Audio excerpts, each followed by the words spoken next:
Hey guys, it's Scarlett at Build Across, and today I want to show you how I paint this paint by line butterfly. I'm going to go in with one of my very favorites, Lucky Lavender, for the center of my butterfly's wings. All the paint that I use in this video today, it will be Dixie Belle chalk paint, and that is my very favorite paint because the coverage is excellent. Can't recommend it enough. You can purchase it through us at buildacross.com. You can also purchase the brushes that I use in this video.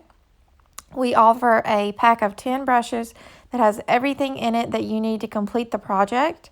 And some of my very favorite brushes I've used are the number 12 flat and the 4 and 6 round in the pack.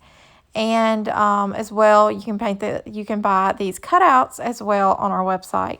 And the one I'm painting now is a paint by line. So the lines you see are etched into the cutout for you, so you're no worrying about freehanding or anything like that. I'm going in now with amethyst for the outer part of my butterfly's wings. And these are two of my favorite colors together.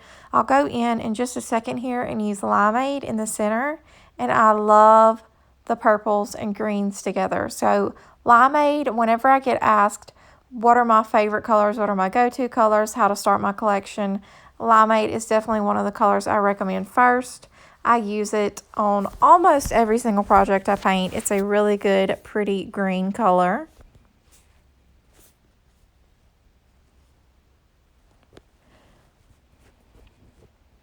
As you can see now, using that limeade color. And then once I'm done with this step, I'm going to allow everything to dry, either with time or I'm going to go in with my heat gun. And then I'm going to outline with my Sharpie brush stroke marker.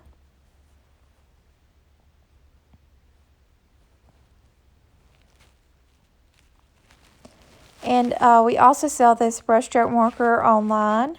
It is my very favorite tool to outline with. If you prefer paint, you could use like an apple barrel black and a number 4 round. But this marker gives you really good control, so you're able to make really smooth lines. You just have to make sure your product is dry before using it, or you will mess up your marker.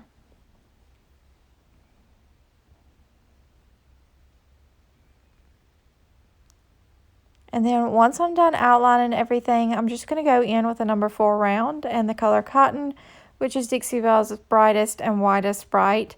And I'm going to highlight everything a little bit just to soften it up. I don't feel like my project is complete until I outline, but it's definitely optional. And then that completes my project. So I really hope you guys enjoy this video and have a great day.